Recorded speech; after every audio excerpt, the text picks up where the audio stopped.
Graça e paz, amados irmãos, sejam todos muito bem-vindos para mais uma leitura orante dos Salmos.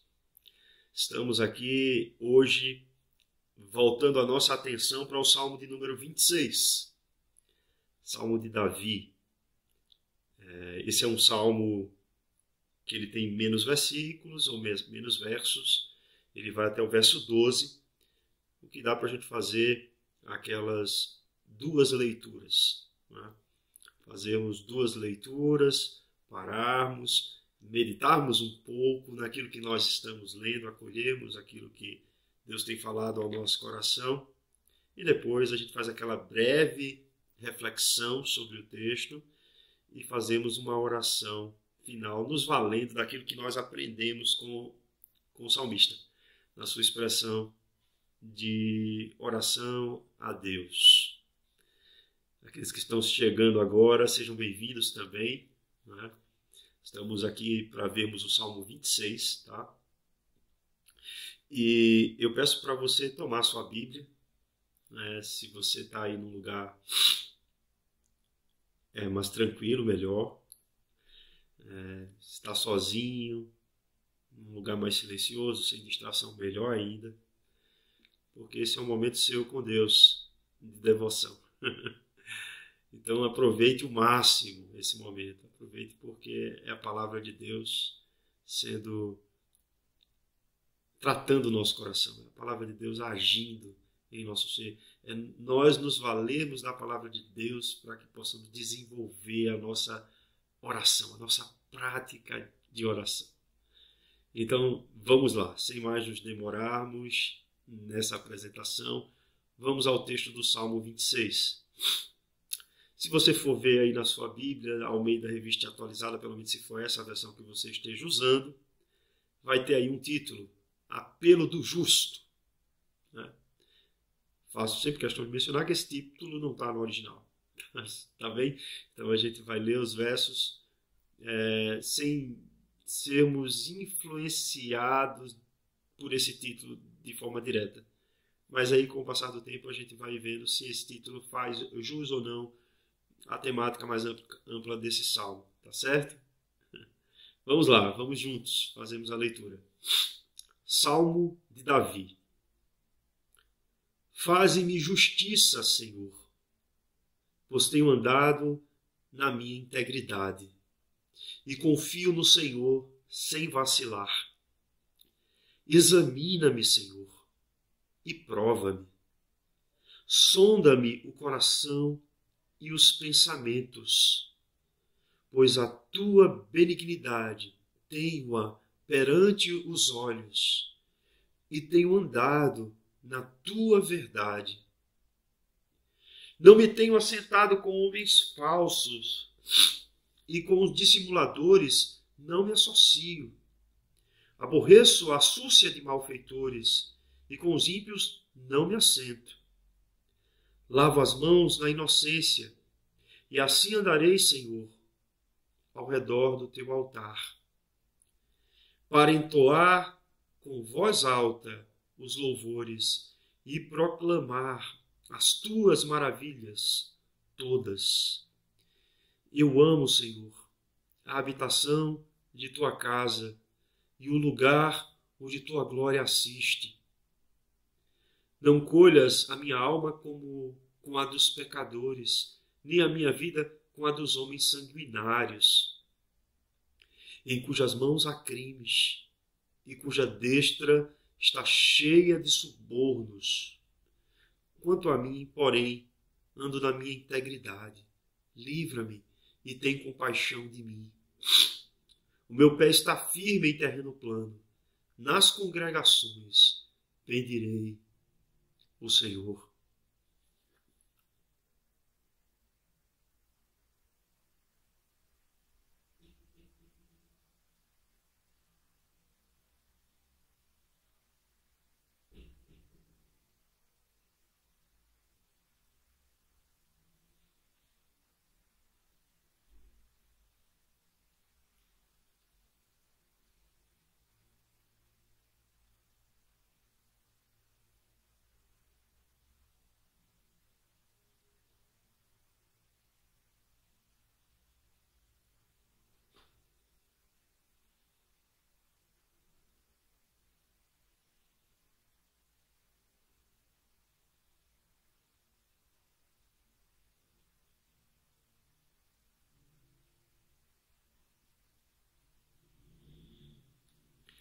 Faze-me justiça, Senhor, pois tenho andado na minha integridade e confio no Senhor sem vacilar.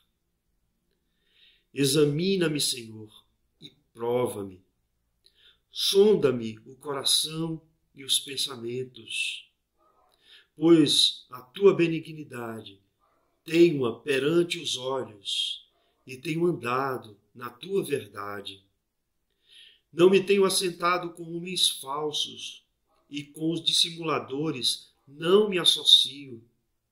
Aborreço a súcia de malfeitores e com os ímpios não me assento. Lavo as mãos na inocência e assim andareis, Senhor, ao redor do teu altar, para entoar com voz alta os louvores e proclamar as tuas maravilhas todas. Eu amo, Senhor, a habitação de tua casa e o lugar onde tua glória assiste. Não colhas a minha alma com as dos pecadores, nem a minha vida com a dos homens sanguinários, em cujas mãos há crimes, e cuja destra está cheia de subornos. Quanto a mim, porém, ando na minha integridade. Livra-me e tem compaixão de mim. O meu pé está firme em terreno plano. Nas congregações bendirei o Senhor.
Amados e queridos irmãos, agora a gente pode se voltar aqui ao texto, né?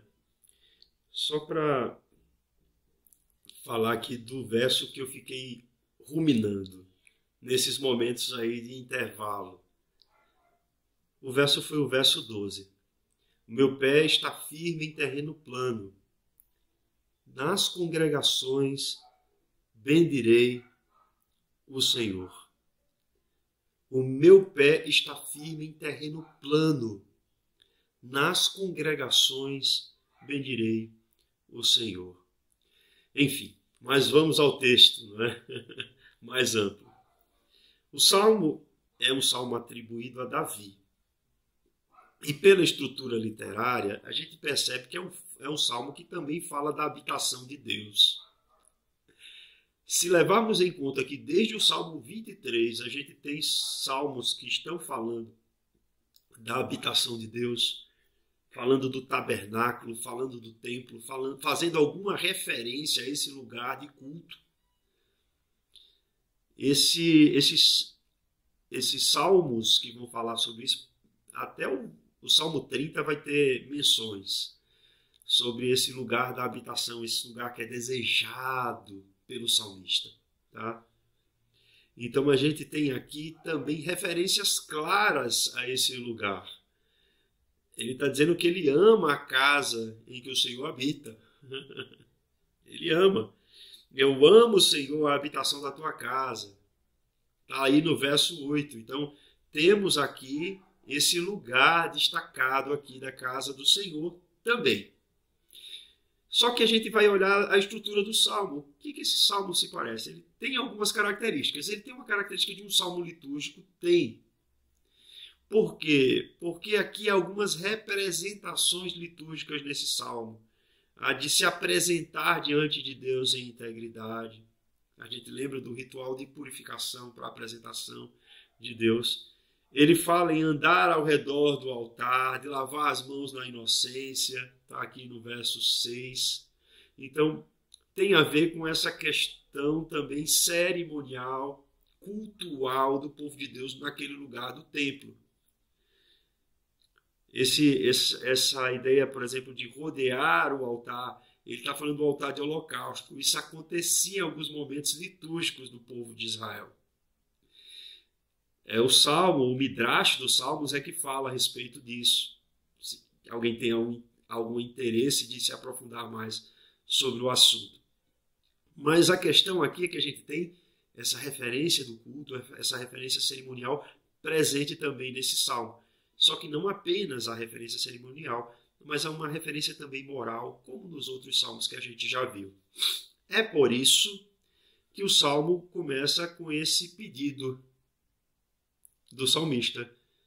Ele suplica pela justiça de Deus. Ele diz o seguinte: faze-me justiça, Senhor, pois tenho andado na minha integridade e confio no Senhor sem vacilar. É importante se falar aqui sobre essa integridade que associa, né, essa questão cultural com a questão moral, interior, pessoal. Sendo que nesse salmo aqui parece que existe um contexto. E o contexto leva ao leitor a acreditar que Davi, mais uma vez, está sendo acusado de algo injustamente.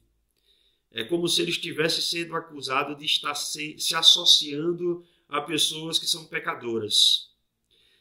E essa acusação de associação é quem leva o próprio salmista a buscar a Deus em oração, fazendo esse apelo pela justiça de Deus. E tratando aqui de que ele não tem feito isso. Ele tem sido inocente quanto a isso que o acusam. Quantas vezes, né, meus irmãos? As pessoas fazem aí uma imagem a respeito de um recorte que elas têm da nossa vida, ou elas criam um julgamento a partir de um dado que não há comprovação, ou seja, de uma fofoca ou de alguma coisa que se diga ao nosso respeito. E aí é como uma raposinha que vai incendiando toda a plantação, né?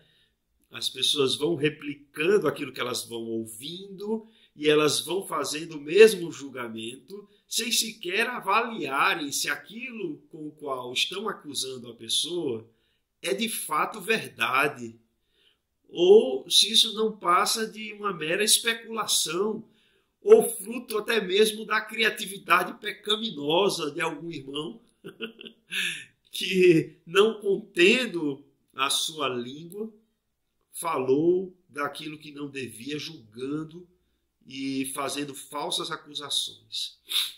Então, Davi sofria disso também, né? Isso não é novidade. Muitas vezes somos acusados de coisas que nós não fizemos.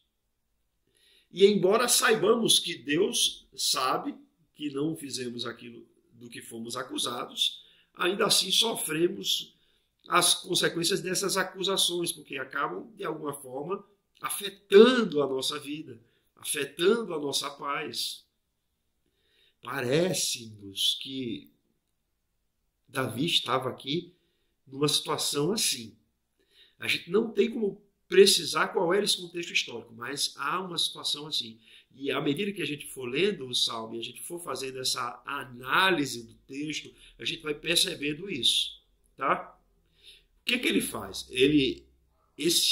Faze-me justiça, Senhor, pois tenho andado em minha integridade, traz uma noção de um salmo de inocência, que são chamados de salmos de inocência. São salmos que, na verdade, eles trazem uma característica de defesa do salmista diante de alguma acusação que ele tem sofrido.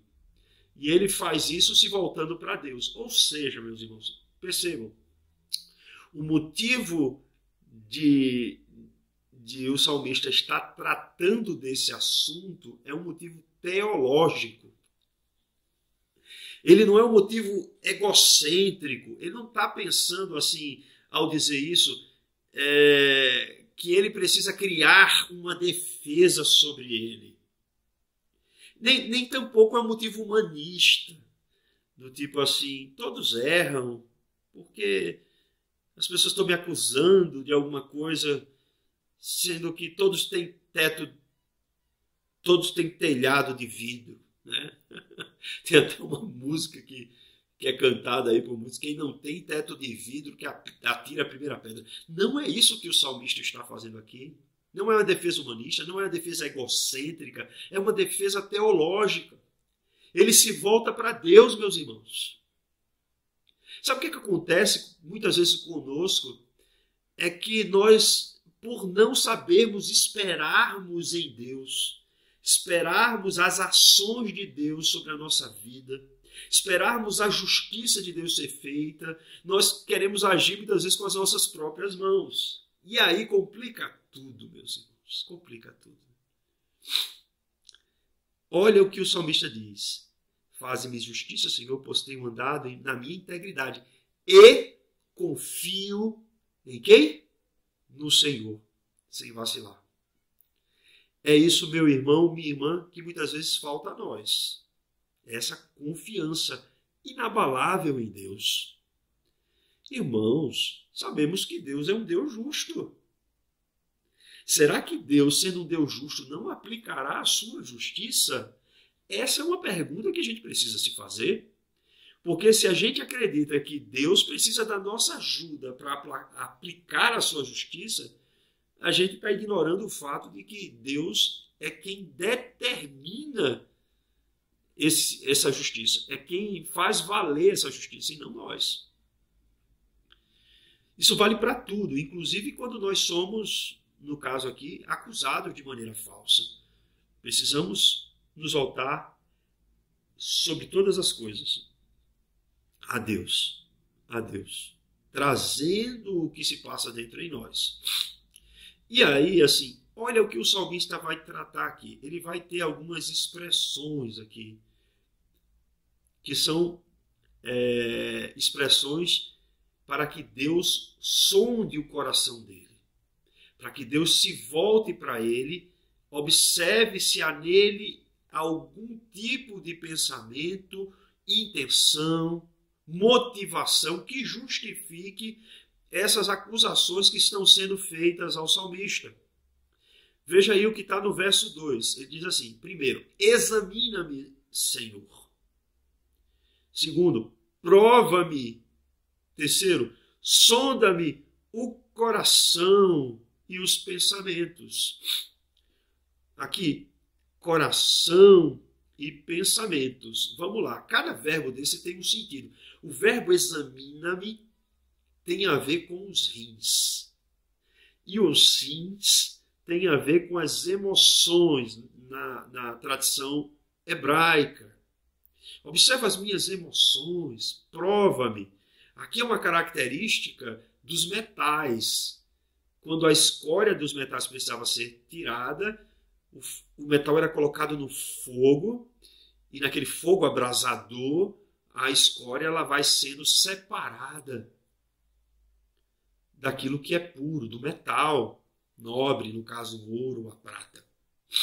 Então, o pedido do salmista é, olha minhas emoções, examina minhas motivações, percebe se há alguma coisa que eu não estou percebendo, Senhor. Traz à tona como essas escórias, faz com que eu veja. Sonda meu coração e os meus pensamentos. A palavra para coração, leb, no hebraico, tem a ver com a mente mesmo. Tem a ver com a mente. Os rins têm mais a ver com as emoções. Mas a palavra coração, que na nossa cultura tem muito a ver com emoção, né? As pessoas, quando usam coração de maneira figurada, elas tratam apenas de emoção, mas o hebraico não, tem a ver com mente. Tem a ver com as funções cognitivas. E ele está pedindo a Deus, me ajuda, Senhor, vem sobre a minha vida e me mostra se há alguma coisa realmente que eu fiz que justifique eu estar sendo acusado do que eu estou sendo. E aí no verso 6, ele faz o seguinte: pois a tua benignidade tenho perante os meus olhos e tenho andado na tua verdade. Aqui, meus irmãos, é como que, escutem, ele tivesse em oração ali diante de Deus e ele percebesse que Deus o sondou e ele percebesse Deus agindo no seu interior e atestando para ele que não há realmente nenhum motivo que justifique aquelas acusações que ele está sofrendo. E aí ele diz: pois a tua benignidade tenho perante os meus olhos e tenho andado na tua verdade. Meus irmãos, quando nós buscamos a Deus em oração, quando procuramos em Deus que Ele, pelo seu Espírito, faça com que sejamos tratados, sarados daquilo que cometemos de atos de pecado, sempre saímos com uma certeza do perdão.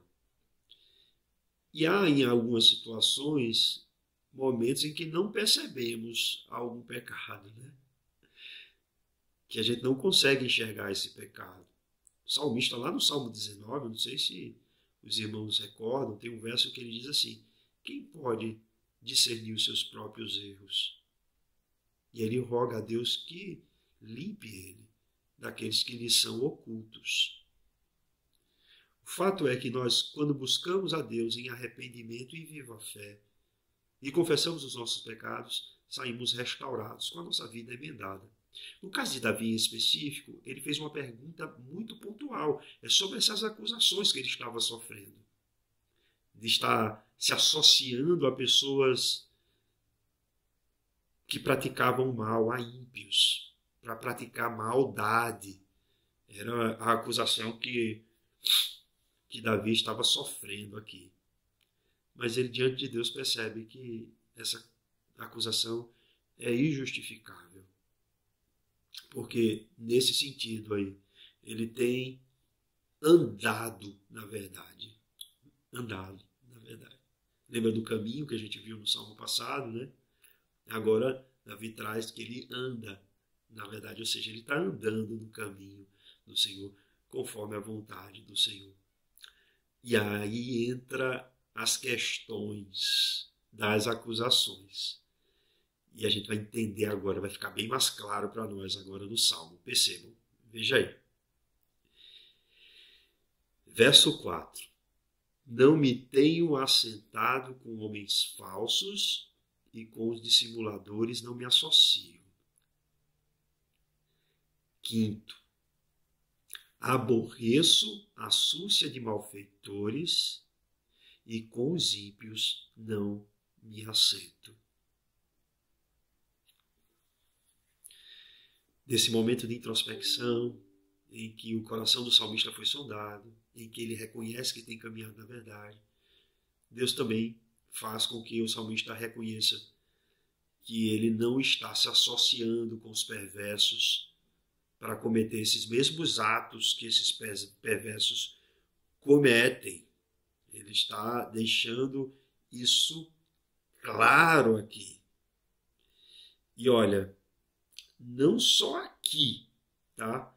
Se você for mais alguns versos à frente, no verso 9 e no verso 10, a gente vai ter mais menções a essa questão aqui. Percebam, diz no verso 9, não colhas a minha alma com os dos pecadores, nem a minha vida com a dos homens sanguinários, em cujas mãos há crimes e cuja destra está cheia de suborno. O que é que o salmista está trazendo aqui? Está dizendo o seguinte, diante de Deus, ele está dizendo, Senhor, essas acusações são falsas e levianas, porque eu não tenho me associado com essas pessoas para praticar maldade. Eu não tenho me associado com essas pessoas para andar do jeito que elas andam. Eu não vivo uma vida igual à dos ímpios. Essas acusações que estão sendo trazidas a mim, elas são infundadas. Elas são infundadas. E há, meus irmãos, escutem bem, há uma diferença lógica e clara da vida daqueles que foram regenerados em Cristo Jesus, salvos pela graça, mediante a fé, e que vivem agora como nova criação, daqueles que ainda estão vivendo sob a escravidão do pecado. Há uma diferença aqui que a gente deve considerar. Um cristão que foi verdadeiramente nascido de novo pelo Espírito, ele não vive uma vida de prática constante do pecado. Ele não vive uma vida insensível ao pecado. Ele não vive uma vida em que o pecado dirige a vida dele. O pecado guia a vida dele. Não é o que acontece. No entanto, meus irmãos, é importante se dizer algo aqui. A gente vive num mundo que a gente se relaciona com pessoas das mais diversas. Será que Davi estava falando aqui que ele nem sequer cumprimentava uma pessoa que tinha esse tipo de comportamento, que não era salva, que era um ímpio? Será que era assim? Será que era assim que Davi se comportava? De maneira orgulhosa, acima do pedestal, achando que ele está acima dos outros? Será que é isso? Eu creio que não, meus irmãos. Muito pelo contrário. O que a gente precisa ver aqui é que esse associar-se é associar no sentido de fazer as mesmas coisas. Assentar aqui é compactuar com a assembleia, no qual os propósitos dessa assembleia e desígnios dessa assembleia é o de fazer mal a outros seres humanos. Então, vamos lá, vamos deixar isso claro. A gente, como cristão, a gente vai estar interagindo com vários grupos, inclusive com pessoas que não são cristãs, inclusive com pessoas que a gente não sabe da índole delas, e a gente vai tratar essas pessoas bem, porque é assim que a Bíblia nos ensina. No entanto, o fato de tratarmos essas pessoas bem, de termos até, em algum sentido, alguns momentos de convivência com essas pessoas no trabalho, ou seja onde for, isso não quer dizer que nós compactuamos das mesmas ideias. Isso não quer dizer que estamos debaixo de de um mesmo senhorio. De forma alguma. Pelo contrário. Mesmo tratando essas pessoas bem, mesmo convivendo com elas de maneira mais harmoniosa possível, a gente tem, sim, um comportamento que destoa do comportamento delas, porque a nossa vida não pertence mais àquele que nos dominava, que era o pecado, o inimigo das nossas almas. Mas a nossa vida pertence agora a Deus e, por isso, nós devemos buscar viver de modo agradável a Ele. Então, nesse sentido, meus irmãos, as acusações do salmista, que ele estava sendo acusado, a gente tem aqui uma noção, né? Eles estavam acusando Davi de estar se articulando com homens falsos e dissimuladores, estava pensando em se juntar, estava se juntando, na verdade, para pensar como tramar coisas para fazer mal às pessoas. Aqui no texto, no verso 9, ele vai dizer assim, que eram pessoas sanguinárias, que estavam pensando em cometer assassínios, as mãos estavam cheias de crime e a sua destra cheia de subornos. Então, assim, percebe-se que aqui eram pessoas que estavam vinculadas pelo pecado e se juntavam para fazer tudo que era mal. E Davi não estava nesse grupo. E ele deixa isso claro. Verso 6, ele diz, lavo as mãos na inocência, e assim andarei, Senhor, ao redor do teu altar. Verso 7, para entoar com voz alta os louvores e proclamar as tuas maravilhas todas.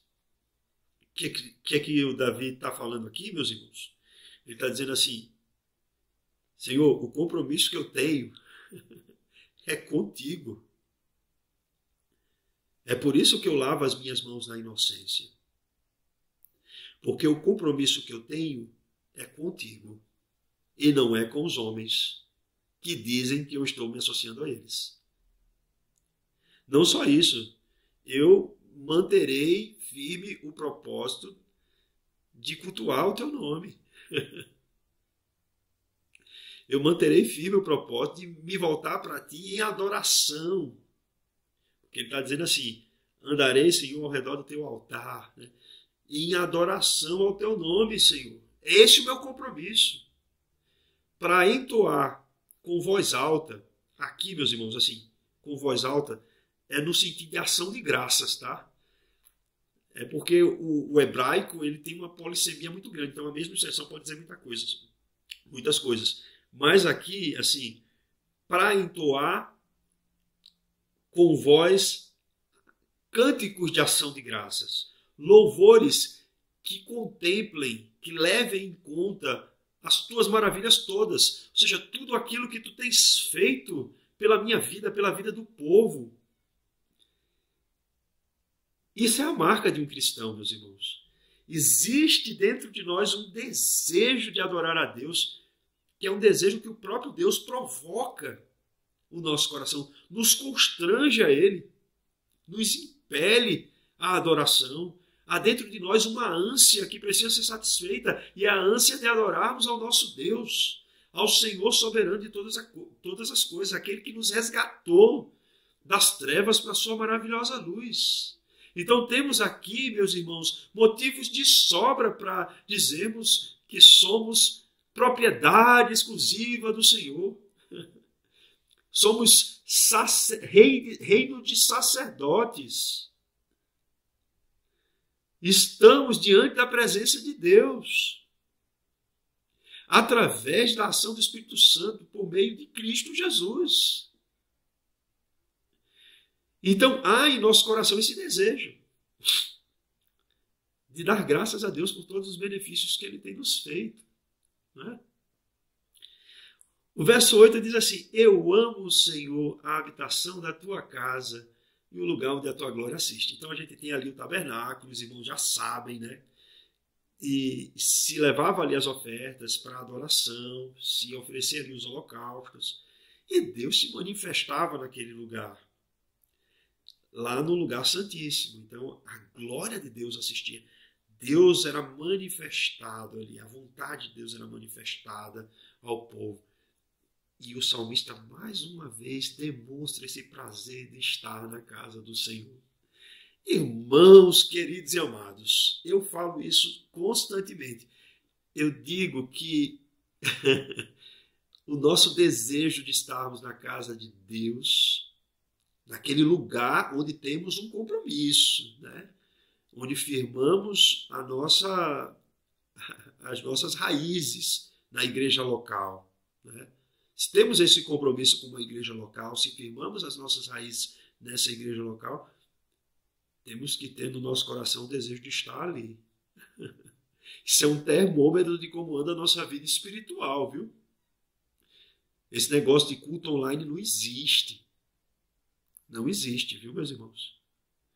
E esse negócio também de ficar pulando de galho em galho, de igreja em igreja, também não existe. A gente precisa firmar as nossas raízes. A gente precisa servir ao Senhor onde a gente está, num determinado lugar. Então o salmista demonstra esse amor em estar na presença de Deus, na habitação da casa de Deus, em cultuar a Deus. Está muito claro isso nesses versos. Né? Como a gente já leu aqui os versos 9 e 10, eu vou pedir licença para que a gente possa pular para o verso 11. No verso 9 e 10 a gente vê ali ele dizendo que ele não se associa a esses pecadores e roga ao Senhor que não tenha a vida dele com a vida desses homens. Né? Que não seja associado a esses homens. Que ele não seja associado. E aí no verso 11 ele diz, quanto a mim, olha a moldura voltando, a moldura literária que fala do Salmo de Inocência, porém, ando na minha integridade. Ando na minha integridade. quanto a isso tudo que tem sido levantado de acusações contra mim, eu ando na minha integridade, Senhor. E aí ele diz, livra-me e tem compaixão de mim. Por que ele está dizendo isso aqui? Ele está dizendo que se ele anda na integridade, por que ele está pedindo para ser livre e ter compaixão dele? É porque, veja só, meu irmão, minha irmã, mesmo que nós andemos em integridade diante de acusações que temos sofrido, existe sim reflexo na nossa vida dessas acusações. Essas acusações muitas vezes nos afetam, não é? Somos seres humanos, sensíveis. E aí o que é que o salmista pede? Que o Senhor tenha compaixão dele e livre ele dessas questões todas que estão sendo levantadas contra ele. Essa é uma boa oração que a gente pode fazer, viu, meus irmãos? Quando a gente percebe que está sofrendo alguma acusação ou alguma injustiça, a gente pode se voltar para Deus e dizer assim, Senhor, tem compaixão de mim. Me livra dessa situação, porque eu tenho sofrido com isso. E sofrido injustamente. É o caso aqui do salmista Davi. E aí ele conclui com uma frase que foi a frase que eu fiquei ruminando dentro de mim. O meu pé está firme em terreno plano. Nas congregações, bendirei o Senhor. Ou seja, diferentemente daqueles que se ajuntam para fazer maldade, o salmista, o desejo dele é se ajuntar com o povo de Deus para glorificar a Deus. É se juntar com o povo de Deus para louvar o nome do Senhor. Porque Deus firmou o pé dele em terreno plano. Então, o desejo maior dele não é ir para os cantos para poder conversar maldade, se juntar para fazer isso. Não. O desejo dele é estar na congregação, meus irmãos. É cultuar a Deus, é bendizer o nome do Senhor. É esse tipo de associação que o salmista deseja. Não faz muito sentido, né, meus irmãos, um crente em Cristo Jesus ter mais prazer, por exemplo, de estar num lugar onde as pessoas estão fofocando a vida dos outros, a ter de estar na casa do Senhor louvando e engrandecendo com os irmãos. Faz muito sentido um cristão estar num lugar em que as pessoas tramam maldades contra os outros, se articulam para poder fazer maldade contra as pessoas. Não faz muito sentido. Porque um cristão que quer mesmo é estar junto com outros irmãos, estar compartilhando das maravilhas de Deus, estar glorificando o nome do Senhor. Então, meus irmãos, se Cristo nos firmou os pés em caminho plano, vamos usar de sabedoria e vamos buscar, né, vivermos de acordo com aquilo que é a vontade de Deus, de nos congregarmos como irmãos, de termos esse fortalecimento espiritual que é baseado na comunhão, na unidade dos irmãos. Se você é nova criatura, você não vai satisfazer em estar se vinculando a grupos ou pessoas que de nada compactuam dos valores de Deus. Que Deus tenha misericórdia de nós, né, meus irmãos? Que Deus nos fortaleça e nos abençoe. Vamos fazer uma oração? Santo Deus e Pai, nós te agradecemos pela tua palavra. Te agradecemos, ó Deus, porque reconhecemos que tudo que somos e temos depende de Ti. Queremos te pedir, Senhor, perdão pelos nossos pecados, porque sabemos que não somos irrepreensíveis diante de Ti e que muitas vezes, mesmo sendo acusados injustamente, ainda assim, Senhor, diante de Ti somos pecadores e precisamos da Tua orientação, precisamos da Tua direção. Então queremos Te rogar, Senhor, sonda o nosso coração, vê se há em nós algum caminho mau, livra-nos, Senhor, desse caminho, move-nos, Senhor, no caminho eterno e andar nas Tuas veredas.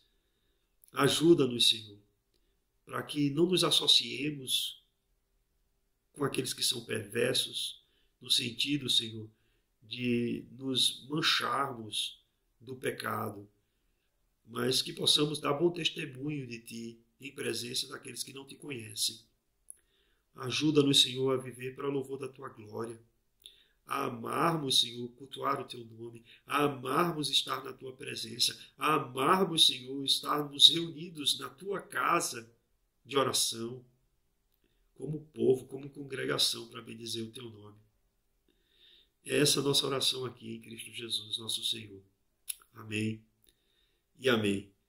Queridos, mais uma vez, graça e paz, boa noite a todos vocês e até a próxima. Tchauzinho.